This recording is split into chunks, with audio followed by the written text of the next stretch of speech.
خسرو کسرا، نسیم حجازی، کسٹ نمبر 6۔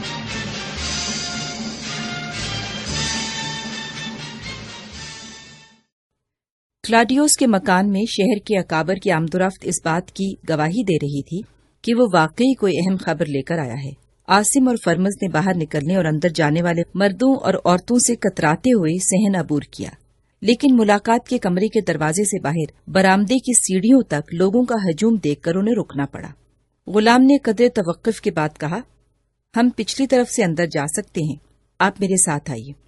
کلاڈیوس پچھلی دیوار کے قریب کھڑا لوگوں کے سوالات کا جواب دے رہا تھا۔ اس کے دائیں بائیں چند معززین کرسیوں پر اور باقی نیچے قالینوں پر بیٹھے تھے۔ ایک سیاہ فام اور قوی ہیکل غلام نے اپنے پیچھے آنے والے ایک عمر رسیدہ رومی کے لیے راستہ صاف کر دیا۔ رومی کمرے میں داخل ہوا، لوگ جلدی سے اٹھ کر ادھر ادھر سمٹنے لگے۔ کلاڈیوس عمر رسیدہ رومی کو دیکھ کر آگے بڑھا اور اس کے ساتھ مصافحہ کرتے ہوئے بولا، مجھے سب سے پہلے آپ کی خدمت میں حاضر ہونا چاہیے تھا، لیکن لوگوں نے مجھے گھر سے باہر نکلنے کا موقع نہیں دیا۔ عمر رسیدہ رومی نے مسکراتے ہوئے کہا، مجھے معلوم تھا کہ اس خبر کے بعد قسطنطنیہ کا ہر باشعور آدمی تمہیں دیکھنے کے لیے بے تاب ہوگا۔ اس عمر رسیدہ رومی کا نام مارٹن تھا۔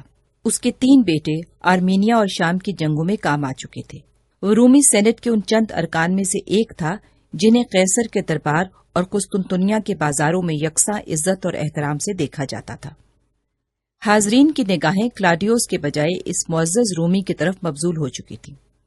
اس نے قدرے توقف کے بعد کلاڈیوس کو مخاطب کرتے ہوئے کہا، میں قیصر سے مل کر آ رہا ہوں، اس لیے تمہیں بے فائدہ سوالات سے پریشان نہیں کروں گا۔ میں صرف اپنے کانوں سے یہ سننا چاہتا ہوں کہ تم واقعی ان درندوں کے خاقان سے مل چکے ہو؟ کلاڈیوس نے مسکراتے ہوئے جواب دیا، جناب یہ خبر اب اتنی پرانی ہو چکی ہے کہ اب اگر میں اس کی تردید کروں تو بھی کسی کو یقین نہیں آئے گا۔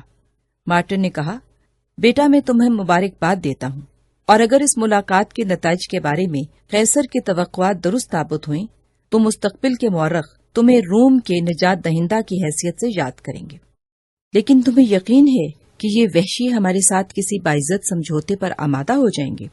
کلاڈیوس نے چند ثانیے سوچنے کے بعد کہا، میں آپ کے سوال کا کوئی تسلی بخش جواب نہیں دے سکتا۔ مجھے صرف اس احساس نے تاتاریوں کے کیمپ میں جانے پر مجبور کر دیا تھا کہ موجودہ حالات میں ہمارے لیے 2 محاذوں پر لڑنا ناممکن ہے۔ آوار کے خاقان کے ساتھ میری ملاقات کے بعد کم از کم یہ خیال غلط ثابت ہو چکا ہے کہ ایرانیوں کی طرح ان لوگوں کو بھی مصالحت پر آمادہ نہیں کیا جا سکتا۔ ایک اور رومی نے کہا، اگر خاقان نے مصالحانہ گفتگو کے لیے آمادگی ظاہر کی تھی تو اسے قسطنطنیہ آنے پر کیوں اعتراض تھا؟ کلاڈیوس کے بجائے مرکز نے جواب دیا، مصالحت کی ضرورت ہمیں ہے، آوار کو نہیں، اور ہم تو اسے بھی خدا کا احسان سمجھتے ہیں کہ خاقان نے ہرقلیہ آنا منظور کر لیا ہے۔ دوسرے رومی نے کہا، مجھے اس بات کا اعتراف ہے کہ تنہا تاتاریوں کے کیمپ میں جانے کا خطرہ مول لے کر کلاڈیوس نے ایک غیر معمولی جرأت اور ہمت کا مظاہرہ کیا ہے، لیکن مجھے یہ اطمینان نہیں کہ موجودہ حالات میں قیصر قسطنطنیہ چھوڑ کر ہرقلیہ جانا پسند کریں گے۔ مارٹن نے برہم ہو کر کہا، تمہیں اطمینان رکھنا چاہیے، قیصر اپنے محل میں بیٹھ کر تاتاریوں کا انتظار نہیں کرے گا۔ تاتاریوں سے مصالحت کی امید پر وہ ان کے کیمپ میں جانے سے بھی دریغ نہیں کرے گا۔ کلاڈیوس نے کہا، جہاں تک قیصر کی ذات کا تعلق ہے، ان کے متعلق میں پورے وثوق کے ساتھ کہہ سکتا ہوں کہ وہ قسطنطنیہ کو بچانے کے لیے ہر خطرہ مول لینے کو تیار ہیں، لیکن اس ملاقات سے کوئی خوشگوار نتائج پیدا کرنے کے لیے تنہا ان کی جرأت کافی نہیں ہوگی، بلکہ ہمارے اکابر اور ہمارے عوام کو ان کا ساتھ دینا پڑے گا۔ اگر ہرقلیہ میں ہم اپنی قوت اور شان و شوکت کا مظاہرہ کر کے یہ ثابت کر سکے کہ ہم اس گئی گزری حالت میں بھی ان خانہ بدوش وحشیوں کو اپنے لیے کوئی بڑا خطرہ نہیں سمجھتے، تو آوار قبائل کے سردار اور ان کا خاقان قیصر کے سامنے زمین پر بیٹھتے ہوئے بھی فخر محسوس کریں گے۔ لیکن اگر ہم نے یہ تاثر دینے کی کوشش کی کہ ہم قسطنطنیہ سے باہر نکلتے ہوئے بھی خوف محسوس کرتے ہیں، تو مصالحت کے متعلق تاتاریوں کا رویہ ایرانیوں سے بھی زیادہ سخت ہوگا۔ میں تاتاریوں کے کیمپ میں ان کے پہلوانوں کی کشتیاں اور شاہ سواروں، تیر اندازوں اور نیزہ بازوں کے مقابلے دیکھ چکا ہوں۔ خاقان نے اپنے قوت کا مظاہرہ کرنے کے لیے مجھے 4 دن اپنے پاس مہمان رکھا تھا۔ آوار سرداروں نے اپنے خاقان کے سامنے پیش کرنے سے پہلے مجھے اپنے ایک دیو قامت پہلوان سے قوت آزمائی کی دعوت دی تھی، اور آج میں اس لیے زندہ ہوں کہ میں نے اس کی گردن توڑ ڈالی تھی۔ سفید رنگ کا ایک خوبصورت گھوڑا جو اس وقت میرے استبل میں بندھا ہوا ہے، مجھے اس کشتی کے بعد خاقان کی طرف سے انعام میں ملا تھا۔ میں خاقان کے کیمپ سے یہ تاثر لے کے آیا ہوں کہ ہر کلیہ میں خاقان کو ہماری طرف سے ظاہری شان و شوکت کے مظاہرے قیصر کی مصالحانہ باتوں سے زیادہ متاثر کریں گے۔ مارٹن نے اٹھ کر کہا، کلاڈیوس، اگر مجھے تمہاری تھکاوٹ کا احساس نہ ہوتا تو میں خاقان کے ساتھ تمہاری ملاقات کی پوری تفصیلات سنے بغیر یہاں سے اٹھنا پسند نہ کرتا، لیکن تمہیں آرام کی ضرورت ہے، اور میں تمہارے باقی دوستوں سے بھی یہ درخواست کرتا ہوں کہ وہ تمہاری قوت برداشت کا امتحان نہ لیں۔ مارٹن کے باہر نکلتے ہی کمرہ خالی ہونے لگا اور کلاڈیوس نڈھال سا ہو کر اپنے باپ کے قریب ایک کرسی پر بیٹھ گیا۔ فرمس اور عاصم کمرے میں داخل ہوئے۔ کلاڈیوس نے آگے بڑھ کر پہلے اپنے سسر سے مصافحہ کیا اور پھر عاصم سے بغلگیر ہو کر کہا، عاصم، میں تمہارے پاس آنا چاہتا تھا لیکن میں بہت مصروف تھا۔ عاصم نے جواب دیا، میں آپ کی مصروفیت کا حال ابھی ابھی دیکھ چکا ہوں۔ اچھا، میرے ساتھ آؤ، میں تمہیں ایک چیز دکھانا چاہتا ہوں، ایک ایسی چیز جس کی صحیح پہچان صرف ایک عرب کو ہو سکتی ہے، کلاڈیوس نے عاصم سے کہا۔ ولیریس نے پوچھا، کیا چیز ہے وہ؟ بھائی، ہمارے ساتھ آ کر دیکھ لو، آپ سب آ سکتے ہیں۔ غلام بھاگتا ہوا استبل کی طرف چلا گیا۔ تھوڑی دیر بعد کلاڈیوس کے مہمان ایک اچھلتے کودتے اور ناچتے ہوئے گھوڑے کی تندی اور سرکشی اور اسے لانے والے کی بے بسی دیکھ رہے تھے۔ آدمیوں کی دیکھا دیکھی گھر میں جمع ہونے والی خواتین بھی باہر آ چکی تھیں، اور بعض نوعمر لڑکیاں غلام کی بدحواسی پر قہقہے لگا رہی تھیں۔ کلاڈیوس نے عاصم کے کندھے پر ہاتھ رکھتے ہوئے کہا، کیوں عاصم، کیسا ہے یہ گھوڑا؟ عاصم نے آگے بڑھ کر سہمے ہوئے غلام کے ہاتھ سے گھوڑے کی باگیں پکڑ لی اور پیار سے اس کی گردن پر ہاتھ پھیرنے کے بعد بولا، ایسی چیز کو پہچاننے کے لیے کسی مہارت کی ضرورت نہیں، صرف آنکھیں کافی ہیں۔ کلاڈیوس نے کہا، عاصم، آج میری سب سے بڑی خواہش یہ تھی کہ یہ گھوڑا تمہیں پسند آ جائے، یہ تمہارا ہے۔ عاصم نے احسان مندی سے اپنے دوست کی طرف دیکھا اور قدرے توقف کے بعد کہا، اگر آپ نے میرے لیے اتنی تکلیف اٹھائی ہے تو میں اپنے آپ کو ناشکر گزار ثابت نہیں کروں گا۔ رات کے وقت جب عاصم اور فرمس اپنی سرائی کے ایک کمرے میں بیٹھے ہوئے تھے تو عاصم فرمس سے کہہ رہا تھا، مجھے واقعی اس گھوڑے کی ضرورت تھی، اور آپ حیران ہوں گے کہ جب میں اس پر سوار ہو کر نکلا تو میں نے قسطنطنیہ میں آنے کے بعد پہلی بار یہ بات محسوس کی کہ میں تلوار کے بغیر کہیں جا رہا ہوں۔ ایک ماہ بعد ہرقلیہ کی چہل پہل دیکھنے والوں کو ایسا محسوس ہوتا تھا کہ بازنطینی سلطنت کا پرشکو ماضی پھر لوٹ آیا ہے۔ ہرقل، جس کے متعلق آخری دم تک اس کی رعایا کو یہ اطمینان نہیں تھا کہ وہ قسطنطنیہ کے قلعے سے باہر نکلنے پر آمادہ ہو جائے گا، ملاقات کی تاریخ سے ایک ہفتہ قبل ہرقلیہ پہنچ چکا تھا، اور اس کے اس جرأت مندانہ اقدام نے مایوس اور بددل عوام کے حوصلے بلند کر دیے تھے۔ چنانچہ وہ چوک در چوک ہرقلیہ میں جمع ہو رہے تھے۔ شہر سے باہر اولمپک کھیلوں کے میدانوں میں رتھوں کی دوڑ اور دوسرے قومی کھیلوں کی مشق شروع ہو چکی تھی۔ باہر سے آنے والے کھلاڑی اور تماشائی، جن کے لیے شہر میں جگہ نہ تھی، اس میدان کے آس پاس خیمے نصب کر رہے تھے۔ شہر کے اندر اور باہر جگہ جگہ ان گویوں، رقاصاؤں، نقالوں اور بازیگروں نے اکھاڑے لگا رکھے تھے جنہیں برسوں کے بعد ایک پرامن ماحول میں اپنے کمالات دکھانے کا موقع ملا تھا۔ سینکڑوں پادری اور راہب وہاں پہنچ کر قیصر کی کامیابی کے لیے دعائیں مانگ رہے تھے۔ عاصم کو ہرقلیہ پہنچ کر ایسا محسوس ہوتا تھا کہ وہ ایک مغموم فضا سے نکل کر مسکراہٹوں اور کہکہوں کی دنیا میں داخل ہو چکا ہے۔ اس نے بڑی بڑی فتوحات کے بعد ایرانی لشکر کو جشن مناتے دیکھا تھا، لیکن ہرقلیہ میں جمع ہونے والوں کی گرمجوشی اس کی توقعات سے کہیں زیادہ تھی۔ عاصم دن کے وقت کبھی قیصر کے محافظ دستوں کی پریڈ، کبھی پہلوانوں کی شہزوری کے کرتب اور کبھی رتھوں کی دوڑ دیکھتا، اور رات کے وقت ولیریس کے ساتھ رقص اور موسیقی کی محفلوں میں چلا جاتا۔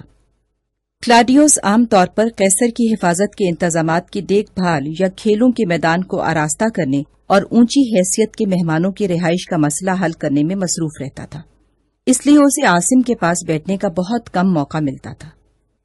ایک رات وہ تھکا ہارا اپنے قیامگاہ میں داخل ہوا تو عاصم تنہا ایک کمرے میں بیٹھا ہوا تھا۔ کلاڈیوس نے اس کے قریب بیٹھتے ہوئے کہا، عاصم، میں بہت تھک گیا ہوں، کاش قیصر اور خاقان کی ملاقات سے کوئی اچھا نتیجہ برآمد ہو سکے، ورنہ یہ لوگ اپنے مستقبل سے قطعاً مایوس ہو جائیں گے۔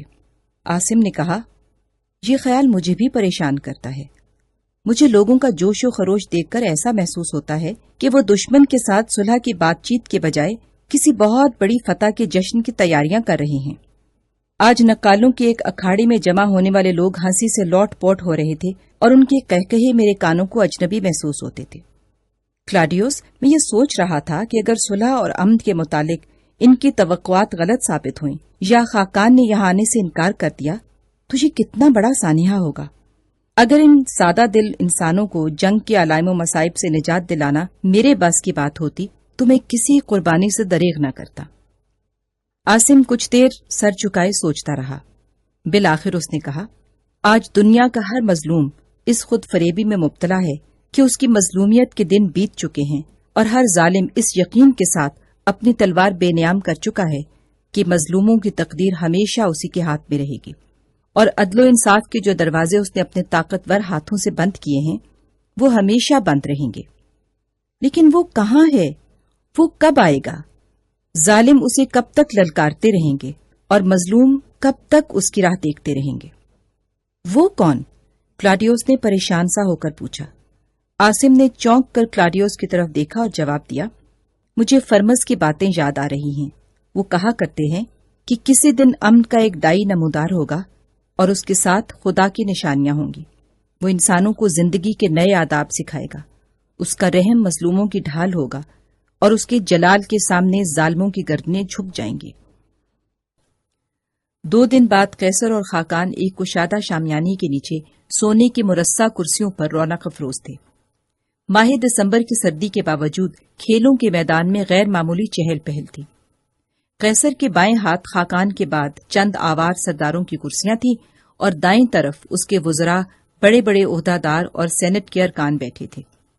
پچھلی قطاروں میں مہمانوں اور میزبانوں کو اس قرینے سے بٹھایا گیا تھا کہ ہر سیتھن کے ساتھ ایک رومی نظر آتا تھا۔ ہرقل اور خاقان کی کرسیوں کے عین پیچھے کچھ جگہ خالی تھی اور وہاں کلاڈیوس کے علاوہ 2 رومی اور 2 آوار کھڑے تھے۔ اس مرکزی شامیانے کے دائیں بائیں چند قدم کے فاصلے پر 2 اور شامیانے نصب تھے اور یہاں نسبتاً کم درجہ کے سیتھین اور رومی بیٹھے تھے، اور باقی میدان کے گرد تماشائیوں کا ہجوم گھیرا ڈالے ہوئے تھا۔ خاقان اپنے ساتھ قریباً 300 سوار لے کر آیا تھا۔ رومیوں نے ان سب کو شامیانوں کے نیچے بٹھانے کی کوشش کی تھی، لیکن خاقان کے آدمیوں کو ایک لمحہ کے لیے بھی اپنے گھوڑے رومیوں کے حوالے کرنا پسند نہ تھے۔ چنانچہ ان میں سے قریباً 100 شامیانوں کی طرف چلے گئے۔ باقی سواروں نے نیچے اترے بغیر اپنے ساتھیوں کے خالی گھوڑوں کی باگیں پکڑ لی اور ادھر ادھر پھیل کر تماشائیوں کے پیچھے کھڑے ہو گئے۔ رومیوں نے گھوڑوں کو میدان سے باہر باندھنے کا انتظام کر رکھا تھا، لیکن خاقان کے آدمیوں کو اپنے گھوڑوں کے ساتھ رہنے پر بضد دیکھ کر انہوں نے زیادہ اصرار کرنا مناسب خیال نہ کیا۔ کھیلوں کا آغاز روم اور یونان کی قدیم رسم کے مطابق ایک نمائشی پریڈ کے ساتھ ہوا۔ سب سے پہلے سوار اور پیادہ فوج کے دستے مارچ کرتے ہوئے قیصر اور اس کے معزز مہمانوں کے سامنے سے گزرنے لگے۔ اس کے بعد شوخ و طرار دوشیزائیں ناچتی گاتی اور مسکراہٹوں کے پھول نچھاور کرتی ہوئی گزر گئیں۔ ان کے پیچھے پہلوانوں، بازیگروں اور مسخروں کے گروہ نمودار ہوئے۔ سب سے آخر میں ان رتھوں کی نمائش شروع ہوئی جن کی دوڑ کو قدیم یونانیوں کی طرح رومیوں کے قومی کھیلوں میں بھی ایک اہم ترین مقام حاصل تھا۔ ہر رتھ کے ساتھ 4 گھوڑے جتے ہوئے تھے اور ان کے سوار انتہائی شوخ رنگوں کے بیش قیمت لباس پہنے ہوئے تھے۔ آوار کا لباس میلے کچیلے کپڑوں، بدبودار پوستینوں اور سموردار ٹوپیوں پر مشتمل تھا، اور ان کا مہیب صورت خاقان بھی ایک غریب رومی کے مقابلے میں مفلس نظر آتا تھا۔ یہ لوگ للچائی ہوئی نگاہوں سے کبھی کھلاڑیوں کی اور کبھی اپنے قریب بیٹھے یا کھڑے ہونے والے رومیوں کی زرق برق پوشاکیں دیکھ رہے تھے۔ عاصم اور ولیریس کو بائیں طرف کے شامیانے کے نیچے جگہ ملی تھی، اور ان کے درمیان ایک دیو قامت سیتھین کے ساتھ ایک پتلا دبلا رومی بیٹھا ہوا تھا۔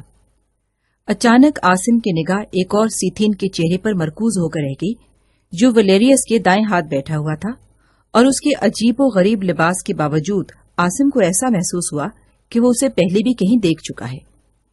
ایک ثانیے کے اندر اندر اس کے شبہات یقین کی صورت اختیار کر چکے تھے۔ اس آدمی کی شکل ایرج سے اس قدر ملتی تھی کہ اگر وہ ایرانی لباس میں ہوتا تو عاصم اسے 50-60 قدم کے فاصلے سے بھی پہچان لیتا، لیکن موجودہ حالات میں اسے ایرج کا یہاں پہنچ جانا بعید از قیاس معلوم ہوتا تھا۔ چنانچہ وہ اس مشابہت کو محض اتفاق سمجھ کر کھیلوں کی طرف متوجہ ہو گیا۔ تھوڑی دیر بعد یہ سیتھین عاصم کی طرف متوجہ ہو چکا تھا، لیکن جب عاصم نے اچانک اس کی طرف دیکھا تو اس نے خوف زدہ ہو کر منہ پھیر لیا۔ اس کی بدحواسی نے عاصم کے شبہات میں اضافہ کر دیا۔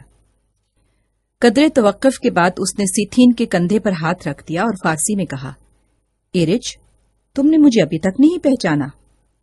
اور ایرج، جس کے خون کا ہر قطرہ منجمد ہو چکا تھا، اپنے خشک ہونٹوں پر زبان پھیرتے ہوئے سہمی ہوئی آواز میں بولا، میں نے تمہیں پہچان لیا ہے، لیکن یہ جگہ باتوں کے لیے موزوں نہیں۔ عاصم نے کہا، لیکن میرا خیال ہے کہ یہ لوگ فارسی نہیں جانتے اور تمہیں یہاں راز کی کوئی بات ظاہر کرنے کی ضرورت بھی نہیں۔ میرا خیال تھا کہ وہ اس خطرناک مہم کے لیے کسی تجربہ کار آدمی کو بھیجیں گے۔ ایرج کے چہرے پر قدرے اطمینان کے آثار ظاہر ہونے لگے اور اس نے پہلی بار مسکرانے کی کوشش کرتے ہوئے کہا، یہاں تمہاری موجودگی میں کسی اور تجربہ کار آدمی کی ضرورت نہ تھی۔ اگر مجھے یہ معلوم ہوتا کہ تم یہاں پہنچ چکے ہو تو میں اس مہم کے لیے اپنا نام پیش نہ کرتا، لیکن تمہارے متعلق تو وہاں یہ مشہور تھا کہ تم کہیں روپوش ہو چکے ہو۔ عاصم نے جواب دیا، جو فرائض میرے ذمے لگائے گئے تھے ان کی تکمیل کے لیے میرا روپوش ہونا ضروری تھا، لیکن میں حیران ہوں کہ میرے بعد سین نے تمہیں یہاں بھیجنے کی ضرورت کیوں محسوس کی؟ انہیں مجھ پر اعتماد کرنا چاہیے تھا۔ ایرج نے جواب دیا، مجھے سین نے نہیں بھیجا ہے، میں براہ راست کسرا کے حکم سے خاقان کے پاس آیا ہوں۔ عاصم نے کچھ سوچ کر سوال کیا، تمہارا مطلب ہے کہ تم سین کے علم کے بغیر خاقان کے پاس پہنچ گئے تھے؟ نہیں، اس نے جواب دیا، میں راستے میں سین سے ملا تھا، لیکن انہوں نے مجھ سے تمہارا ذکر تک نہیں کیا۔ فستینہ اور اس کی والدہ کی باتوں سے بھی یہی معلوم ہوتا تھا کہ وہ تمہارے متعلق کچھ نہیں جانتے۔ عاصم نے کہا، ایرج، مجھے جس قدر اپنی ناکامی کا افسوس ہے اسی قدر تمہاری کامیابی کی خوشی ہے، لیکن اپنی مہم کی اہمیت کے پیش نظر تمہیں قیصر اور خاقان کے قریب بیٹھنا چاہیے تھا۔ ایرج نے قدرے فکر مند ہو کر عاصم کی طرف دیکھا اور دبی زبان میں جواب دیا، میں خاقان کے پاس صرف ایک ایلچی کی حیثیت سے پہنچا تھا اور میں اپنا فرض پورا کر چکا ہوں۔ عاصم نے کہا، میں نے تمہیں دیکھتے ہی پہچان لیا تھا اور میں بار بار یہ سوچ رہا تھا کہ اگر آوار نے اچانک مار دھاڑ شروع کر دی تو تمہارے لیے یہاں سے بچ نکلنے کے امکانات کیا ہیں؟ تمہیں شاید یہ معلوم نہیں کہ رومی ہر غیر متوقع صورتحال کا مقابلہ کرنے کے لیے تیار ہیں۔ ایرج کا اضطراب اب خوف میں تبدیل ہو رہا تھا، تاہم اس نے مسکرانے کی کوشش کرتے ہوئے جواب دیا، میرا گھوڑا یہاں سے زیادہ دور نہیں اور مجھے اتنا وقت ضرور مل جائے گا کہ میں اطمینان سے اس پر سوار ہو سکوں۔ عاصم اپنے توقع سے کہیں زیادہ معلومات حاصل کر چکا تھا اور ہر لہجہ اس کے دل کی دھڑکن تیز ہوتی جا رہی تھی۔ اس نے کہا، ایرج، اگر خاقان واقعی کسرا کی خوشنودی حاصل کرنا چاہتا ہے تو اسے اس سے بہتر موقع نہیں مل سکتا، لیکن میں یہ محسوس کرتا ہوں کہ اگر اس وقت قیصر پر ہاتھ اٹھانے کی غلطی کی گئی تو رومی ان 250 یا 300 آدمیوں میں سے ایک کو بھی بچ جانے کا موقع نہیں دیں گے۔ وہ ہر خطرے کا مقابلہ کرنے کے لیے تیار ہیں۔ اس وقت بھی میدان سے باہر ان کے 5000 سپاہی گشت کر رہے ہیں اور شامیانے کے ارد گرد بھی قیصر کے حفاظتی انتظامات کا یہ عالم ہے کہ اگر اسے کوئی خطرہ پیش آیا تو رومی آنکھ جھپکنے کی دیر میں خاقان کو موت کے گھاٹ اتار دیں گے۔ ایرج نے ملتجی ہو کر کہا، عاصم، ذرا احتیاط سے بات کرو، اگر کسی رومی نے ہماری گفتگو کا ایک فکرہ بھی سمجھ لیا تو ہم دونوں کی خیر نہیں۔ عاصم نے کہا، تم مطمئن رہو، سر دست رومیوں کو کھیلوں کے سوا کسی بات سے دلچسپی نہیں۔ ایرج بولا، میں تمہاری تسلی کے لیے صرف اتنا بتا سکتا ہوں کہ آج کا دن بازنطینی سلطنت کی تاریخ کا منحوس ترین دن سمجھا جائے گا۔ عاصم نے کہا، ایرج، اگر تم کسی مرحلے پر میری مدد کی ضرورت محسوس کرو تو تم مجھے حکم دے سکتے ہو، اور میں تمہیں یقین دلاتا ہوں کہ اس عظیم مہم کی کامیابی کا تمام سہرا تمہارے سر ہوگا اور میں تمہارے اشارے پر جان کی بازی لگانے کے بعد بھی انعام میں حصہ دار بننے کی کوشش نہیں کروں گا۔ ایرج نے جواب دیا، اگر تم میرا حکم مان سکتے ہو تو خاموشی سے یہاں بیٹھے رہو۔ مجھے معلوم نہیں کہ تم کس حد تک رومیوں کا اعتماد حاصل کر چکی ہو، لیکن خاقان کے نزدیک میری حیثیت کسرا کے ایک معمولی ایلچی سے زیادہ نہیں، اور خاقان کے ساتھیوں سے بعید نہیں کہ وہ مجھے تمہارے ساتھ اس قدر مانوس دے کر کسی غلط فہمی میں مبتلا ہو جائیں۔ عاصم نے کہا، ایرج اگر برا نہ مانو تو میں یہ کہوں گا کہ تمہاری یہ جرت میری توقع سے کہیں زیادہ ہے، لیکن یہ بات ابھی تک میری سمجھ میں نہیں آئی کہ اگر رومی قبل از وقت ہوشیار ہو گئے تو تم اپنی جان کس طرح بچا سکو گے۔ میرے خیال میں وہ لوگ جو گھوڑوں پر بیٹھ کے یہ تماشا دیکھ رہے ہیں اپنے ان ساتھیوں سے کہیں زیادہ دور اندیش ہیں جو اس وقت شامیانوں کے اندر موجود ہیں۔ میرے لیے تمہاری جان کی قیمت ان تمام سیتھین وحشیوں سے زیادہ ہے، اور اگر تم کسی مصیبت میں پھنس گئے تو میں واپس جا کر تمہارے عزیزوں اور دوستوں کو کیا جواب دوں گا؟ ایرج نے جواب دیا، اگر تمہیں میری زندگی اس قدر عزیز ہے تو سنو، جب میرا یہاں سے اٹھ کر گھوڑے پر سوار ہونا ضروری ہوگا تو تم مجھے یہاں نہیں دیکھو گے۔ عاصم نے کہا، لیکن مجھے تمہاری طرح اپنی جان بھی عزیز ہے۔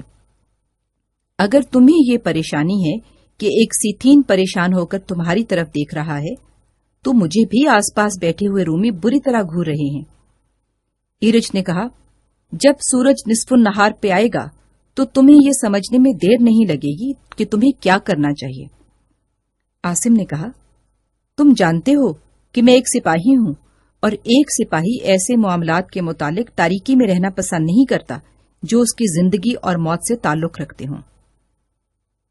ایرج نے کہا، تمہارے خیال میں آوار کا خاقان ایک سپاہی نہیں، اور وہ صرف خودکشی کے ارادے سے قیصر کے پاس بیٹھا ہوا ہے؟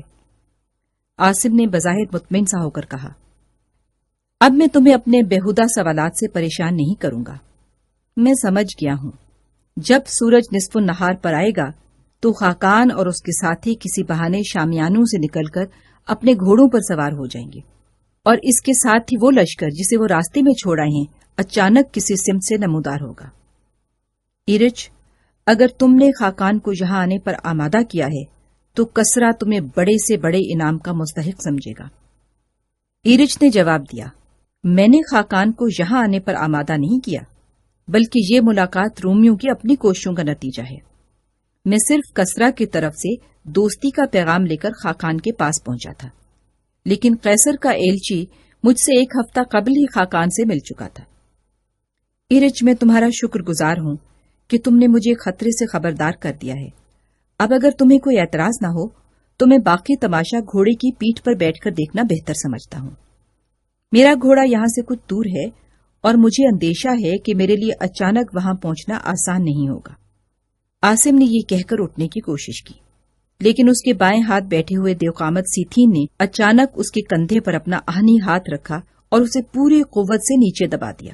اس کے ساتھ ہی ایرج نے عاصم کا بازو پکڑ لیا اور سراپا التجا بن کر کہا، عاصم، اگر تم نے زور آزمائی کی تو اس کا نتیجہ ہم دونوں کے لیے خطرناک ہوگا۔ اب اس کے شبہات دور کرنے کی یہی ایک صورت ہے کہ تم خاموشی سے اپنی جگہ بیٹھے رہو۔ تھوڑی دیر بعد دوسرا سیتھین جو ایرج کے دائیں ہاتھ بیٹھا ہوا تھا اس کے ساتھ اپنی جگہ تبدیل کر چکا تھا، اور عاصم کی حالت اس شخص کی سی تھی جسے دو درندوں کے درمیان باندھ دیا گیا ہو۔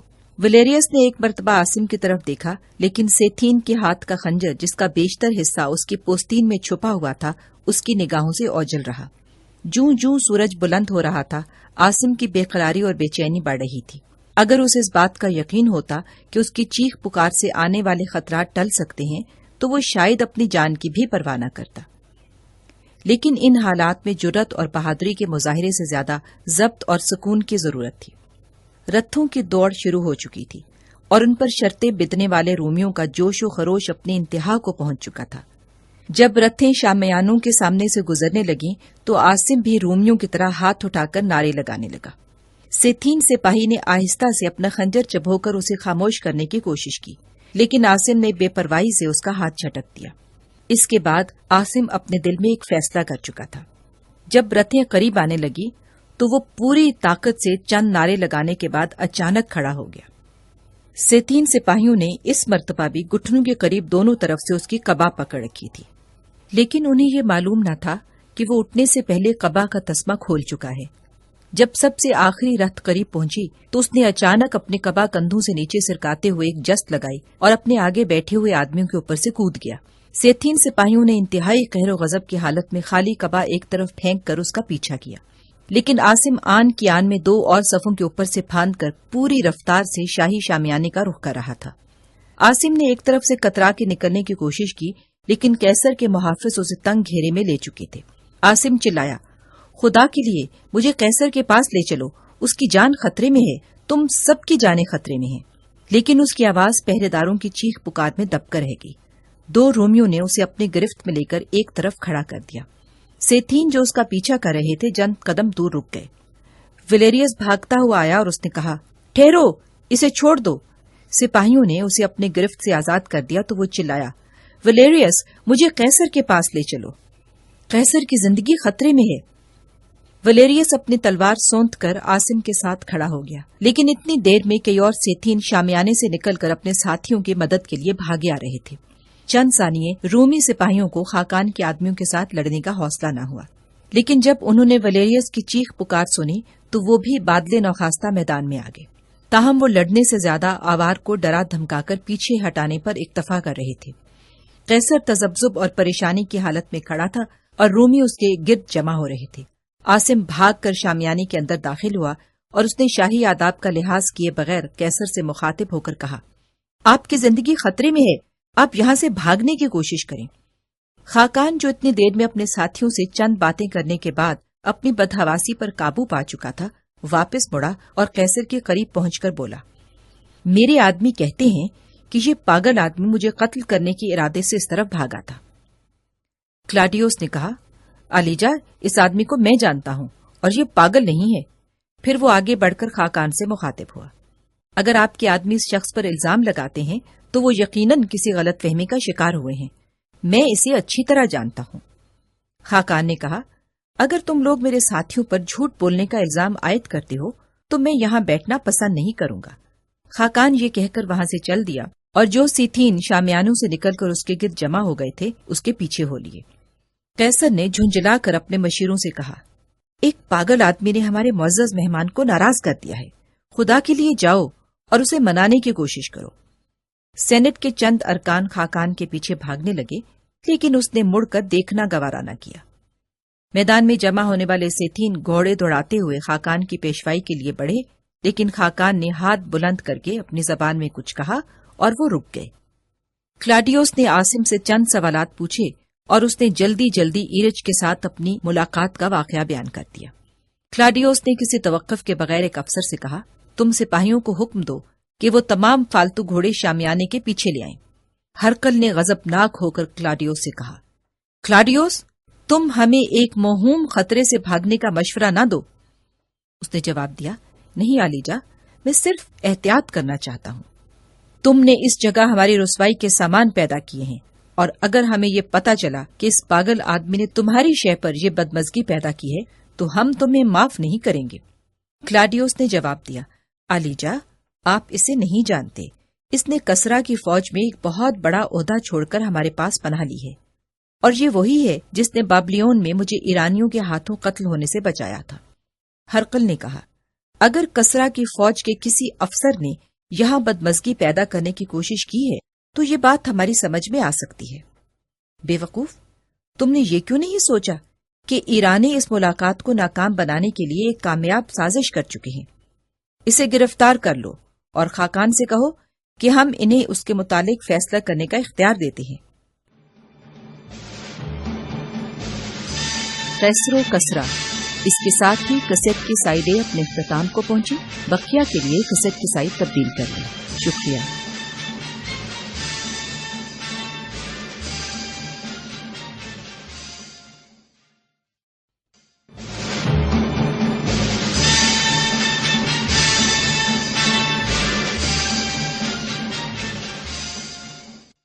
کلاڈیوس نے کہا، علیجا اس شخص کے متعلق فیصلہ کرنے میں جلد بازی سے کام نہ لیجیے۔ میں پوری ذمہ داری کے ساتھ یہ عرض کرتا ہوں کہ یہ ہمارا دشمن نہیں، اور اگر میرا یہ دعویٰ غلط ثابت ہوا تو میں اس کے بدلے بڑی سے بڑی سزا بھگتنے کے لیے تیار ہوں۔ سپاہیوں نے عاصم کو بازوں سے پکڑ کر شامیانے سے ایک طرف کر دیا۔ وہ کچھ دیر بے بسی اور اضطراب، غصے اور نفرت کے ملے جلے جذبات کے ساتھ ادھر ادھر دیکھتا رہا۔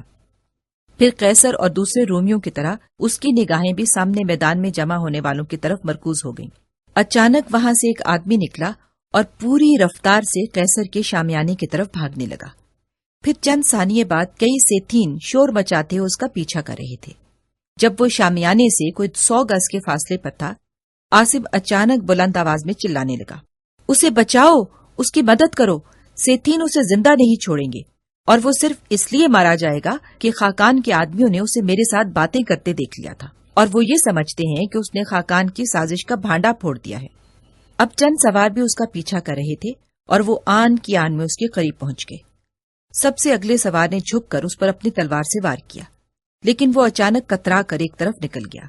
دوسرے سوار نے اسے اپنے نیزے کی زد میں لینے کی کوشش کی، لیکن اس نے اچانک منہ کے بل گر کر اپنی جان بچا لی۔ جب اس نے دوبارہ اٹھ کر بھاگنے کی کوشش کی تو تیسرے سوار نے بھاگتے ہوئے گھوڑے سے نیزہ پھینکا۔ ایرج ایک جگر دوست چیخ کے ساتھ گرا، اٹھا اور چند قدم لٹکھڑانے کے بعد دوبارہ منہ کے بل گر پڑا۔ ایک اور سوار نے گھوڑے سے کود کر اس کا سر قلم کرنے کی کوشش کی، لیکن اتنی دیر میں کلاڈیوس اور چند سپاہی اس کے مدد کے لیے پہنچ چکے تھے۔ ایک نوجوان نے سیتھین کا وار اپنی تلوار پر روکا اور دوسرے نے اپنا نیزہ دکھا کر اسے پیچھے دھکیل دیا، اور باقی چند قدم دور رک کر اپنی زبان میں غم و غصے کا اظہار کرنے لگے۔ تاہم انہوں نے زخمی ہونے والے کی موت کو یقینی سمجھ کر رومیوں کے ساتھ الجھنے کی ضرورت محسوس نہ کی۔ عاصم سپاہیوں کی گرفت سے آزاد ہو کر بھاگتا ہوا ایرج کی طرف بڑھا اور اس کے قریب 2 زانو ہو کر ایرج ایرج پکارنے لگا۔ جب ایرج نے کوئی جواب نہ دیا تو سیتھین مطمئن ہو کر وہاں سے کھسکنے لگے۔ عاصم نے سہارا دے کر اس کا سر اپنے زانوں پر رکھتے ہوئے کہا، ایرج مجھے افسوس ہے میں تمہاری جان نہ بچا سکا، لیکن تمہاری زبان سے چند الفاظ ہزاروں جانیں بچا سکتے ہیں۔ ایرج نے ڈوبتی ہوئی آواز میں جواب دیا، اب میری باتوں سے کوئی فائدہ نہیں ہوگا، خاقان کا لشکر یہاں پہنچنے والا ہے، تم اپنی جان بچانے کی فکر کرو۔ یہ عجیب بات ہے کہ اب میں تمہیں جان بچانے کا مشورہ دے رہا ہوں، اور تھوڑی دیر قبل میری سب سے بڑی خواہش یہ تھی کہ تمہیں اپنے ہاتھ سے قتل کر دوں، لیکن میری وہاں پیش نہ گئی۔ خاقان کے آدمیوں نے اسے یقین دلا دیا تھا کہ میں رومیوں کا جاسوس تھا، وہ مجھے قتل کرنا چاہتے تھے۔ اگر تمہیں کوئی تیز رفتار گھوڑا مل سکتا ہے تو یہاں سے نکلنے کی کوشش کرو، اگر اپنے لیے نہیں تو فسطینہ کے لیے۔ میں نے تمہیں یہ نہیں بتایا کہ وہ ابھی تک تمہاری راہ دیکھ رہی ہے۔ عاصم، تم جاؤ اور اگر قدرت تمہیں وہاں پہنچنے کا موقع دے تو فسطینہ کو اتنا ضرور بتا دینا کہ جسے وہ ہمیشہ قابل نفرت سمجھتی تھی، مرتے وقت بھی اس کی یاد سے غافل نہیں تھا۔ ایرج یہاں تک کہہ کر کھانسنے لگا اور اس کے ساتھ ہی اس کے منہ سے خون جاری ہو گیا۔ چند ثانیے بعد اس کی سانس اکھڑ چکی تھی۔ ہرقل اس کے قریب کھڑا تھا اور شاہی مترجم اسے عاصم اور ایرج کی گفتگو کا مفہوم بتا رہا تھا۔ ایک عمر رسیدہ رومی نے کہا، علیجا، ایک مرتے ہوئے انسان کی باتیں جھوٹ نہیں ہو سکتی۔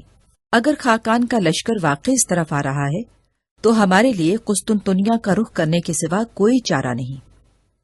سینٹ کا ایک ممتاز رکن قیصر سے مخاطب ہوا، علیجا، یہ معاملہ خطرناک حد تک بگڑ چکا ہے، لیکن خدا کا شکر ہے کہ خاقان کے آدمیوں کو جلد ہی اس بات کا پتہ چل گیا کہ ان کے ساتھ ایک ایرانی جاسوس بھی یہاں پہنچ گیا تھا، اور اس کا مقصد اس کے سوا اور کچھ نہ تھا کہ یہ ملاقات ناکام بنا دی جائے۔ عاصم، جو ابھی تک ایرج کے قریب بیٹھا ہوا تھا، اٹھ کر کلاڈیو سے مخاطب ہوا۔ یہ شخص واقعی ایرانیوں کا جاسوس تھا، لیکن خاقان اسے اپنی کارگزاری دکھانے کے لیے ساتھ لایا تھا۔ قیصر تذبذب کی حالت میں کھڑا تھا۔ اچانک میدان کی بائیں جانب ایک سرپٹ گھوڑے کی ٹاپ سنائی دی اور کنارے پر جمع ہونے والے لوگوں نے ادھر ادھر سمٹ کر آنے والے کے لیے راستہ بنایا۔ ایک رومی سوار میدان میں داخل ہوتے ہوئے دونوں ہاتھ اٹھا کر بلند آواز میں چلانے لگا، ہوشیار، ہوشیار، آوار آ رہے ہیں۔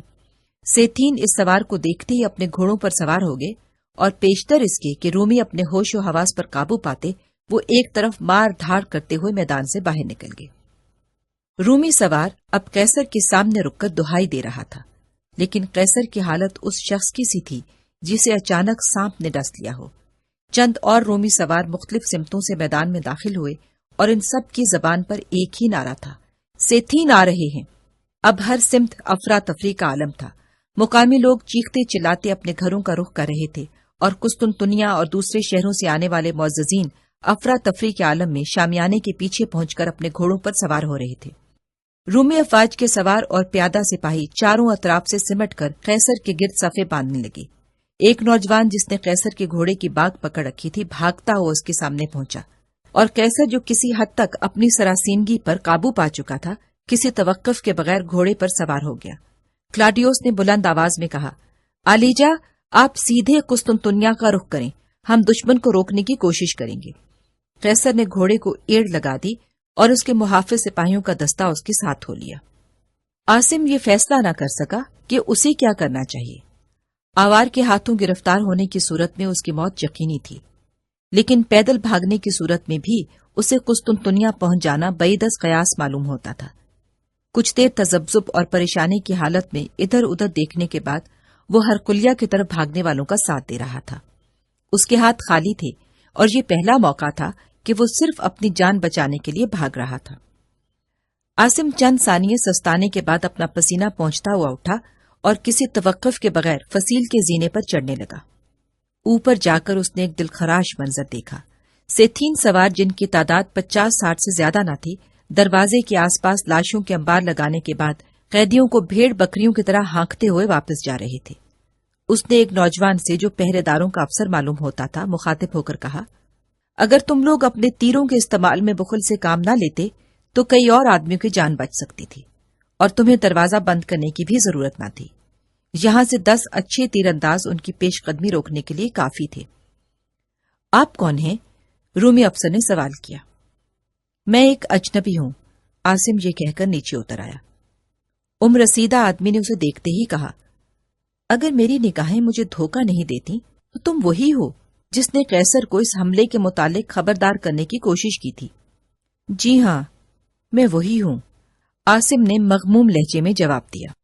ایک اجنبی کو آپ کے معاملات میں دخل دینے کا کوئی حق نہیں، لیکن میں سمجھتا ہوں کہ خاقان کے لشکر کی منزل قسطنطنیہ ہے، یہ شہر نہیں۔ اگر انہیں اس شہر پر قبضہ کرنے کی خواہش ہوتی تو خاقان اس طرف صرف 50 یا 60 سوار بھیجنے کے اوپر راضی نہ ہوتا۔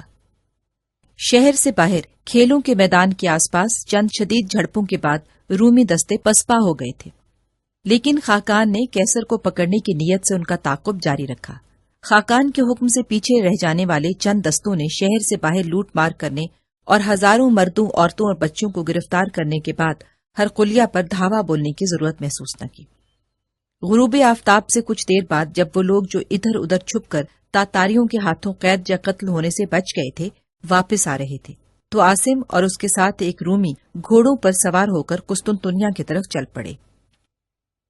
مرکس، کلاڈیوس اور ولیریس مغموم صورتیں بنائے ایک کمرے میں بیٹھے ہوئے تھے۔ جولیا عقبی دروازے سے اندر داخل ہوئی اور اس نے کہا، انطونیا نے کھانے کو ہاتھ تک نہیں لگایا، اب اسے تسلی دینا ہمارے بس کی بات نہیں۔ اگر عاصم کے متعلق کوئی اطلاع مل جاتی تو شاید اسے تھوڑا بہت قرار آ جاتا۔ آج وہ اپنے باپ کے بجائے اس کے لیے زیادہ روتی ہے۔ میں نے اسے بہت سمجھایا ہے کہ وہ زندہ ہے، لیکن وہ بار بار یہی کہتی ہے کہ اگر وہ زندہ ہوتا تو میرے باپ کی قبر پر مٹی ڈالنے کے لیے ضرور پہنچتا۔ کلاڈیوس کچھ کہنا چاہتا تھا، لیکن اچانک کسی کے قدموں کی آہٹ سنائی دی اور وہ دروازے کی طرف دیکھنے لگا۔ پھر وہ اچھل کر آگے بڑھا اور بے اختیار آنے والے کے ساتھ لپٹ گیا۔ یہ عاصم تھا۔ اس کے چہرے سے وحشت برس رہی تھی۔ ولیریس کو تھوڑی دیر اپنی آنکھوں پر یقین آیا، پھر وہ اٹھ کر آگے بڑھا اور مغموم لہجے میں بولا، عاصم، تمہیں یقین نہیں آئے گا، لیکن میں بے قصور ہوں۔ مجھ سے صرف یہ غلطی ہوئی کہ میں تمہیں بتائے بغیر گھوڑے لینے کے لیے چلا گیا تھا۔ عاصم نے جواب دیا، تمہیں پریشان ہونے کی ضرورت نہیں۔ مرکز نے آگے بڑھ کر عاصم سے مصافحہ کیا اور اسے اپنے قریب بٹھا لیا۔ کچھ دیر یہ چاروں مغموم نگاہوں سے کبھی عاصم اور کبھی ایک دوسرے کی طرف دیکھتے رہے۔ بالآخر کلاڈیوس نے کہا، عاصم، تمہیں معلوم ہے کہ مجھے سب معلوم ہے۔ اس نے بات کاٹتے ہوئے کہا، میں سیدھا سرائی کی طرف گیا تھا اور اس کے بعد ان کی قبر سے بھی ہو کر آیا ہوں۔ میں انتونیا کو اطلاع دیتی ہوں۔ جولیا یہ کہہ کر عقب کے کمرے میں چلی گئی اور تھوڑی دیر بعد انتونیا اس کے ساتھ عقبی دروازے میں کھڑی پتھرائی ہوئی آنکھوں سے عاصم کی طرف دیکھ رہی تھی۔ عاصم نے بھرائی ہوئی آواز میں کہا، میری بہن، فرمز تمہارا باپ تھا، لیکن اس دنیا میں مجھے اس کی زیادہ ضرورت تھی۔ میں نے اپنے مقدر کی تاریکیوں میں صرف ایک ستارہ دیکھا تھا، اور اب وہ بھی روپوش ہو چکا ہے۔ شاہی ایوان سینٹ کے ارکان اور حکومت کے دوسرے عہدیداروں سے بھرا ہوا تھا۔ تماشائیوں میں طبقہ اعلیٰ کی وہ خواتین بھی تھی جن کے بھائی، باپ یا شوہر ہرقلیہ سے بھاگتے وقت آوار کے ہاتھوں قتل یا قید ہو چکے تھے۔ قیصر اور اس کی نوجوان ملکہ تخت پر رونق افروز تھے اور ان کے چہروں سے تھکاوٹ، بددلی اور مایوسی ظاہر ہوتی تھی۔ کلاڈیوس تخت کے سامنے چند قدم کے فاصلے پر سر جھکائے کھڑا تھا۔ ہرقل نے کلاڈیوس کی طرف دیکھا اور پوچھا، تم کچھ کہنا چاہتے ہو؟ کلاڈیوس نے جواب دیا، آلیجا، مجھے مجرم ثابت کرنے کے لیے ان معززین کو لمبی چوڑی تقریریں کرنے کی ضرورت نہیں تھی۔ مجھ سے جو کوتاہیاں ہوئی ہیں ان کے نتائج میرے سامنے ہیں، اور مجھے اس بات کا اعتراف ہے کہ میں ذمہ داری کے اہل نہ تھا۔ میں یہاں اپنی صفائی پیش کرنے کے لیے نہیں آیا، بلکہ اپنی سزا کا حکم سننے کے لیے حاضر ہوا ہوں۔ قیصر نے قدرے ٹھہر کے کہا، لیکن تم اتنا تو کہہ سکتے ہو کہ تمہاری غلطیوں میں وہ تمام لوگ حصے دار ہیں جنہوں نے خاقان کے ساتھ ہماری ملاقات کی تائید کی تھی۔ آلیجا، میں اس بات کا فیصلہ ان کے ضمیر پر چھوڑتا ہوں۔ تم یہ بھی نہیں کہنا چاہتے کہ تم ہماری اجازت سے خاقان کے پاس گئے تھے؟ لیکن آلیجا، آپ کی اجازت کا یہ مطلب نہیں تھا کہ اگر میری کوتاہ نظری کے باعث سلطنت کو تباہی کا سامنا کرنا پڑے تو مجھ سے کوئی باس پرس نہیں ہوگی۔ قیصر نے کہا، تم اگر چاہو تو دنیا بھر کے گناہ اپنے سر لے سکتے ہو، لیکن سزا تجویز کرنا تمہارے اختیار میں نہیں۔ ملکہ نے قیصر کے کان میں کچھ کہا اور اس نے کلاڈیو سے مخاطب ہو کر کہا، اس عرب کا ابھی تک کوئی سراغ نہیں ملا۔ آلیجا، وہ زندہ ہے اور اس وقت باہر کھڑا ہے۔ موجودہ حالات میں ایک اجنبی کا یہاں پیش کیا جانا مناسب نہیں ہوگا، اس لیے میں نے پہرے داروں کو یہ ہدایت کی تھی کہ جب سینٹ کی کارروائی ختم ہو تو اسے آپ کی خدمت میں پیش کر دیا جائے۔ اسے لے آؤ، قیصر نے کہا۔ تھوڑی دیر بعد عاصم کلاڈیوس کے ساتھ نمودار ہوا۔ اس نے کچھ فاصلے سے جھک کر قیصر کو سلام کیا اور پھر کلاڈیوس کا اشارہ پا کر آگے بڑھا اور مسند کے قریب مؤدب کھڑا ہو گیا۔ قیصر اور ملکہ کچھ دیر اس کی طرف گھور گھور کر دیکھتے رہے۔ بالآخر قیصر نے کہا، نوجوان، اگر قیصر کو قتل یا قید ہونے سے بچانے والوں کے لیے کوئی انعام ہو سکتا ہے تو تم اپنے آپ کو بڑے سے بڑے انعام کا مستحق ثابت کر چکے ہو۔ عاصم نے کہا، میں نے آپ کی سلطنت میں پناہ لی تھی اور احسان مندی کا تقاضا یہی تھا کہ میں آپ کو آنے والے خطرے سے باخبر کر دوں۔ اس کے لیے کوئی انعام مانگنا میں اپنے لیے باعث ننگو آج سمجھتا ہوں۔ یہاں آنے سے پہلے تم ایرانی فوج کے ساتھ تھے؟ جی ہاں۔ تم نے شام اور مصر کی فتوحات میں حصہ لیا تھا؟ جی ہاں، میں شام اور مصر کی جنگوں میں عرب دستوں کا سالار تھا۔ کیا یہ درست ہے کہ جب کلاڈیوس بابلیون میں زخمی تھا تو تم نے اس کی جان بچائی تھی؟ جی ہاں، عاصم یہ کہہ کر کلاڈیوس کی طرف دیکھنے لگا۔ اس کے بعد تم حبشہ کی طرف پیش قدمی کرنے والی فوج کے ساتھ تھے؟ جی ہاں، عاصم نے کہا۔ قیصر نے کچھ دیر سوچنے کے بعد کہا، ہم پر جو نئی تباہی آئی ہے اس کی تمام تر ذمہ داری کلاڈیوس کے سر ڈالی جا رہی ہے۔ اگر ہم کلاڈیوس کے لیے کوئی بدترین سزا تجویز کریں تو تم کیا خیال کرو گے؟ میں کلاڈیوس سے یہ وعدہ کر چکا ہوں کہ میں اس کی حمایت میں زبان کھولنے کی کوشش نہیں کروں گا۔ تاہم اگر آپ اسے سزا دینے کے متعلق سوچ رہے ہیں تو میں یہ کہوں گا کہ روم کا مستقبل میرے اندازوں سے کہیں زیادہ تاریک ہے۔ تم کلاڈیوس کو بے گناہ سمجھتے ہو؟ قیصر نے پوچھا۔ آلیجا، میں کلاڈیوس کو بے گناہ ثابت کرنے نہیں آیا۔ میں یہ جانتا ہوں اگر آپ کے مشیر اسے سزا دینے کا فیصلہ کر چکے ہیں تو انہیں میرے احساسات کی پرواہ نہیں ہوگی۔ لیکن اگر یہ حضرات ایک بہادر اور شریف آدمی پر غصہ نکالنے کے بجائے روم کے مستقبل کی فکر کریں اور ہرقلیہ کے میدان کی طرح یہاں بھی میرا مذاق نہ اڑایا جائے تو میں ایک تجویز پیش کر سکتا ہوں۔ حاضرین دم بخود ہو کر عاصم کی طرف دیکھنے لگے اور قیصر نے قدرے بےتاب سا ہو کر کہا، کہو، تم خاموش کیوں ہو گئے؟ عاصم نے کہا، روم کو امن کی ضرورت ہے، اور خاقان سے مایوس ہو جانے کے بعد اب آپ کے لیے ایرانیوں کی طرف دیکھنے کے سوا کوئی چارہ نہیں۔ قیصر نے آزردہ ہو کر کہا، ہم برسوں سے ایرانیوں کی طرف دیکھ رہے ہیں، لیکن وہ صلح اور امن کے الفاظ تک سننے کے لیے تیار نہیں۔ 2 سال قبل ہم نے صلح کی شرائط معلوم کرنے کے لیے ایرانی سپہ سالار کے پاس 3 آدمی بھیجے، لیکن انہیں باسفورس کے پار پہنچانے والی کشتی کا صرف ایک ملاح بچ کر واپس آ سکا، اور اس نے ہمیں یہ اطلاع دی تھی کہ ایرانیوں نے ہمارے ایلچیوں کے ساتھ کوئی بات کرنے کے بجائے ان کے سر قلم کر دیے تھے۔ اس سے قبل ہمارا ایک ایلچی سپہ سالار کے پاس پہنچنے میں کامیاب ہو گیا تھا، لیکن مصالحت کی گفتگو کے لیے ایرانی سپہ سالار کی پہلی شرط یہ تھی کہ ہم اس کے لیے قسطنطنیہ کے دروازے کھول دیں۔ عاصم نے کہا، لیکن اس وقت کسریٰ کو یہ یقین تھا کہ شام اور مصر کی فتوحات کے بعد کسی مزاحمت کا سامنا کیے بغیر وہ قسطنطنیہ فتح کر لے گا، اس لیے سین کی پیش نہ گئی۔ لیکن برسوں کی ناکام کوششوں کے بعد کسریٰ کے خیالات میں بھی تبدیلی آ سکتی ہے۔ حاضرین اب پر امید ہو کر عاصم کی طرف دیکھ رہے تھے۔ قیصر نے کہا، اگر ایرانیوں کے لیے قسطنطنیہ کے دروازے کھول دینے کے علاوہ تمہارے ذہن میں مصالحت کی کوئی تجویز ہے تو ہم سننے کے لیے تیار ہیں۔ جناب، ایران اور روم کی مصالحت کے لیے تجاویز سوچنا کسریٰ اور قیصر کا کام ہے۔ اگر آپ مصالحانہ گفتگو کے لیے تیار ہیں تو میں سین کی مدد سے کسریٰ کے دروازے پر دستک دینے کا ذمہ لیتا ہوں۔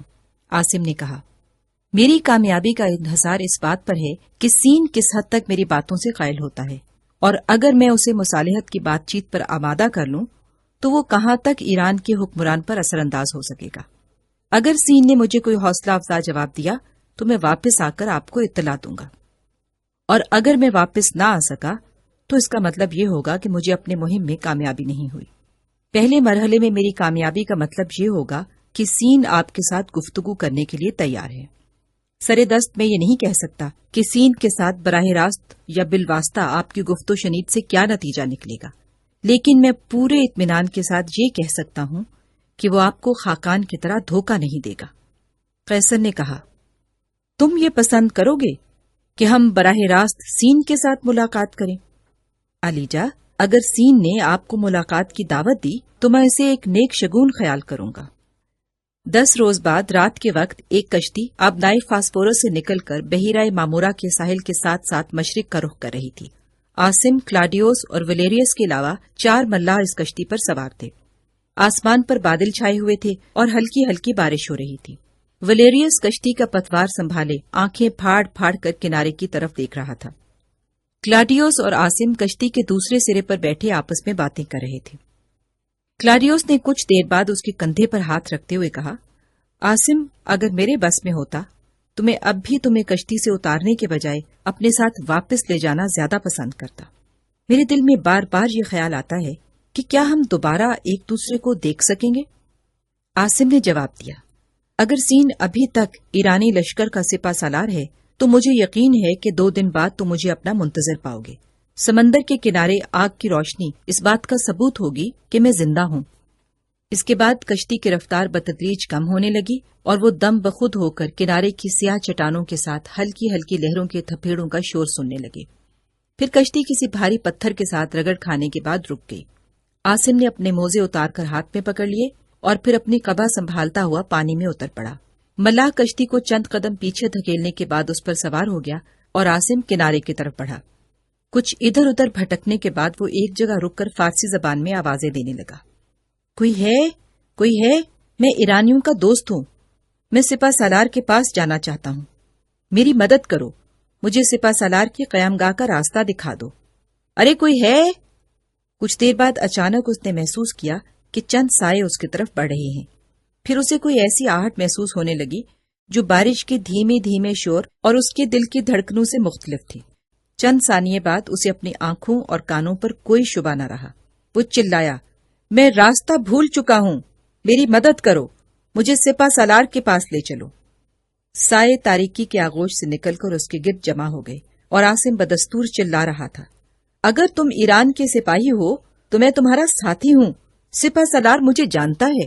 کسی نے سوال کیا، تمہیں معلوم ہے کہ ہم رومی جاسوسوں کے ساتھ کیا سلوک کرتے ہیں؟ رومی جاسوس رات کے وقت یہاں پہنچ کر ایرانی پہرے داروں کو مدد کے لیے نہیں بلاتے۔ تم میں سے کسی نے عاصم کا نام سنا ہے؟ عاصم نے پوچھا۔ ایک طرف سے آواز آئی، میں ایک عاصم کو جانتا ہوں، وہ شام اور مصر کی جنگوں میں ہمارے ساتھ تھا۔ وہ حبشہ کے راستے میں زخمی ہونے کے بعد فوج سے بچھڑ گیا تھا اور سپہ سالار نے اس کا پتہ لگانے والوں کے لیے انعام مقرر کیا تھا، لیکن ہمیں یقین ہے وہ مر چکا ہے۔ عاصم نے کہا، وہ زندہ ہے اور تم مجھے سپہ سالار کے پاس پہنچا کر انعام حاصل کر سکتے ہو۔ میں عاصم ہوں۔ سپاہی نے آگے بڑھ کر کہا، لیکن اس وقت آپ کو سپہ سالار کے پاس لے جانا ہمارے لیے ممکن نہیں۔ وہ ان دنوں قلعے میں آرام فرما رہے ہیں۔ ہم الگ صبح انہیں اطلاع بھیج دیں گے۔ اگر تم سپہ سالار کا عتاب مول لینا چاہتے ہو تو مجھے جہاں چاہو لے جاؤ، میں تمہارے ساتھ بحث کرنے کی کوشش نہیں کروں گا، لیکن تمہارے لیے بہتر یہی ہے کہ تم مستقر میں میری آمد کا ڈھنڈورا پیٹنے کے بجائے مجھے کسی تاخیر کے بغیر ان کے پاس پہنچا دو۔ عاصم نے فیصلہ کن طریقے سے یہ کہا۔ پہرے داروں کے افسر نے کچھ دیر سوچنے کے بعد اپنے ساتھیوں کو کہا، اگر یہ عاصم ہیں تو ہم ان کی ناراضگی کا خطرہ مول نہیں لے سکتے، اور اگر یہ کوئی اور ہیں تو بھی سپہ سالار ان کے متعلق بہتر فیصلہ کر سکیں گے۔ فستینہ گہری نیند سو رہی تھی۔ اس کا بوڑھا غلام فیروز آہستہ سے دروازہ کھول کر اندر داخل ہوا اور اسے بازو سے پکڑ کر جگانے کی کوشش کرتے ہوئے بولا، فستینہ، فستینہ، اٹھو بیٹی، اب صبح ہو رہی ہے۔ فستینہ نے چونک کر آنکھیں کھولی اور برہم ہو کر کہا، چچا فیروز، تمہیں معلوم ہے کہ رات ابا جان کی طبیعت خراب تھی اور میں بہت دیر سے سوئی تھی۔ فیروز نے اپنے چہرے پر ایک معنی خیز مسکراہٹ لاتے ہوئے کہا، مجھے معلوم ہے بیٹی، لیکن آج تمہیں دیر سے نہیں اٹھنا چاہیے۔ کیوں؟ آج کیا بات ہے؟ اس نے تلخ ہو کر سوال کیا۔ فیروز نے کہا، بیٹی میں یہ پوچھنے آیا تھا کہ آج تم نے عاصم کے متعلق کوئی سپنا نہیں دیکھا؟ اس نے گھٹی ہوئی آواز میں جواب دیا، تمہیں میرے ساتھ مذاق نہیں کرنا چاہیے تھا۔ اس کے ساتھ ہی آنسوں کے موتی اس کی خوبصورت آنکھوں سے ٹپک پڑے۔ فیروز نے کہا، میں مذاق نہیں کرتا بیٹی، میرے ساتھ آؤ۔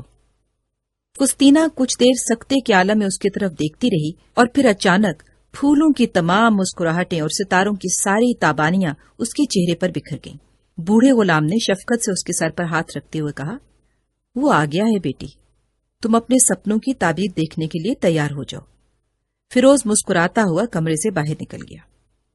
تھوڑی دیر بعد فستینہ کمرے سے نمودار ہوئی تو جذبات کی شدت سے اس کا سارا وجود لرز رہا تھا۔ وہ صحن میں فیروز کے قریب رکی اور اس نے کچھ کہے بغیر ہاتھ اٹھا کر ایک طرف اشارہ کر دیا۔ وہ لڑکھڑاتی ہوئی دروازے کے قریب پہنچی، رکی اور پھر جھجکتی ہوئی اندر چلی گئی۔ عاصم سو رہا تھا اور اس کے چہرے پر ماضی کے آلام و مصائب کی وہ داستانیں نقش تھیں جنہیں صرف ایک عورت کی آنکھ دیکھ سکتی تھی۔ کنپٹیوں کے قریب اس کے چند بال سفید ہو چکے تھے۔ فستینہ نے آگے بڑھ کر اپنے کانپتے ہوئے ہاتھوں سے ایک طرف گرا ہوا لحاف اٹھایا اور اس کے سینے پر ڈال دیا۔ وہ مسکرا رہی تھی اور اس کی آنکھوں میں آنسو چھلک رہے تھے۔ وہ دیر تک بے حس و حرکت کھڑی رہی۔ بالآخر عاصم نے آنکھیں کھولی اور اچانک اٹھ کر بیٹھ گیا۔ اس کی نگاہوں کے سامنے وہ نوخیز لڑکی نہ تھی جسے اس نے پہلی بار یروشلم کے قریب ایک سرائی میں دیکھا تھا اور آخری بار دمشق میں الوداع کہا تھا، بلکہ ایک عورت تھی جس نے زندگی کی تمام رعنائیوں کو اپنے وجود میں سمیٹ لیا تھا۔ عاصم کا دل دھڑک رہا تھا اور اس کی نگاہیں جھکی جا رہی تھیں، اور حسین الفاظ کے وہ خزانے جو اس نے جدائی کے صبر آزما ایام میں جمع کیے تھے لٹ چکے تھے۔ اس نے بڑی مشکل سے کہا، فستینہ، میں آ گیا ہوں، میں بہت دور چلا گیا تھا، لیکن مجھے اپنے راستے کے ہر ویرانے میں تمہاری آوازیں سنائی دیتی تھی۔ فستینہ، میری طرف اس طرح نہ دیکھو، مجھے اپنی کم مائیگی اور بے بسی کا احساس تم سے دور لے گیا تھا، اور اب میں پہلے سے کہیں زیادہ تہی دست اور بے بس ہوں۔ فستینہ اپنی سسکیاں ضبط کرتے ہوئے بولی، میں صرف یہ سننا چاہتی ہوں کہ یہ خواب نہیں۔ جب تم یہاں نہیں تھے تو میں ساری رات آنکھوں میں کاٹا کرتی تھی، اور آج تم یہاں تھے تو میں سو رہی تھی۔ مجھے یقین تھا کہ تم ضرور آؤ گے، لیکن تم کہاں تھے؟ میں تصور میں تم سے 1000 مرتبہ روٹھ چکی ہوں، لاکھوں گلے کر چکی ہوں۔ لیکن جب فیروز نے تمہاری آمد کی اطلاع دی تو میرے سارے گلے دور ہو چکے تھے۔ باہر کسی کے پاؤں کی آہٹ سنائی دی اور فیروز نے کمرے میں داخل ہو کر کہا، بیٹی اب تم اپنے ابا جان کو اطلاع دو۔ سین ابھی تک اپنے بستر پر لیٹا ہوا تھا اور یوسیبا اس کے قریب بیٹھی ہوئی تھی۔ ابا جان، امی جان، فستینہ نے ہانپتے ہوئے کمرے میں داخل ہو کر کہا۔ وہ آ گیا ہے۔ سین نے پوچھا، کون آ گیا ہے؟ تم اس قدر بدحواس کیوں ہو؟ ابا جان، عاصم آ گیا ہے۔ عاصم؟ کہاں ہے وہ؟ ابا جان، وہ مہمان خانے میں ہے۔ یوسیبا کی آنکھوں میں مسرت کے آنسو چھلک رہے تھے۔ تھوڑی دیر بعد فستینہ اور یوسیبا دروازے میں کھڑی باہر جھانک رہی تھی۔ سین عاصم کے ساتھ باتیں کرتا ہوا صحن میں نمودار ہوا اور یوسیبا نے آگے بڑھ کر ایک ماں کی دعاؤں کے ساتھ اس کا خیر مقدم کیا۔ پھر یہ چاروں ایک کشادہ کمرے میں بیٹھ گئے اور سین نے عاصم سے مخاطب ہو کر کہا، اب تم اطمینان سے مجھے اپنی سرگزشت سناؤ۔ عاصم نے کہا، مجھے اندیشہ ہے کہ میری کئی باتیں آپ کو ناقابل یقین محسوس ہوں گی۔ سین نے کہا، عاصم تم میرے لیے اجنبی نہیں ہو اور تمہیں ایک لمحے کے لیے بھی یہ نہیں سوچنا چاہیے کہ میں تمہاری کسی بات پر شبہ کر سکتا ہوں۔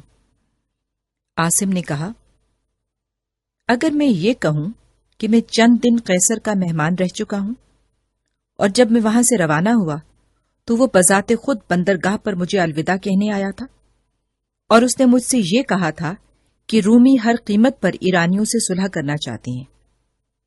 پھر میں نے اسے یہ وعدہ کیا تھا کہ میں سپہ سالار کے پاس اس کی درخواست لے جاؤں گا۔ تو کیا آپ یہ سب یقین کر لیں گے؟ سین کچھ دیر انتہائی اضطراب کی حالت میں عاصم کی طرف دیکھتا رہا۔ بالآخر اس نے کہا، مجھے یہ بات بھی بعید از قیاس معلوم نہیں ہوتی کہ ہرقل ایک مدت سے کسریٰ کے قدموں پر گرنے کے لیے بے قرار ہے، لیکن ہمیں تم سے یہ توقع نہ تھی کہ تم رومیوں کے ایلچی بن کر ہمارے پاس آؤ گے۔ عاصم نے کہا، لیکن میں یہ سمجھتا تھا کہ آپ ہاتھ باندھ کر صلح اور امن کی درخواست کرنے والے دشمن پر وار کرنا پسند نہیں کریں گے۔ سین نے جواب دیا، روم کے ساتھ جنگ یا صلح میری پسند یا ناپسند کا مسئلہ نہیں۔ میں کسریٰ کا نوکر ہوں اور میرے لیے ان کا پہلا اور آخری حکم یہی ہے کہ میں قسطنطنیہ پر ایران کا جھنڈا نصب کرنے سے پہلے رومیوں کے ساتھ کوئی بات نہ کروں گا۔ لیکن آپ جانتے ہیں کہ قسطنطنیہ پر قبضہ کرنا آسان نہیں۔ آپ کو پہلے کی طرح اس مرتبہ بھی ناکامی کا سامنا کرنا پڑا تو پھر کیا ہوگا؟ میں یہ سوال ایران کے ایک اولو العزم سپہ سالار کا حوصلہ پست کرنے کے لیے نہیں، بلکہ اس لیے پوچھتا ہوں کہ آپ قسطنطنیہ کے دفاعی استحکامات دیکھ چکے ہیں۔ سین نے مغموم لہجے میں کہا، اگر مجھے اس مرتبہ بھی ناکامی ہوئی تو میری سپہ سالاری کا عہد ختم ہو جائے گا اور مجھے کسریٰ کے سامنے اس مہم کے تمام نقصانات کی ذمہ داری اپنے سر لینا پڑے گی۔ شاید تمہیں یہ معلوم نہیں کہ ایک شکست خوردہ سپہ سالار کا انجام کتنا عبرتناک ہوتا ہے۔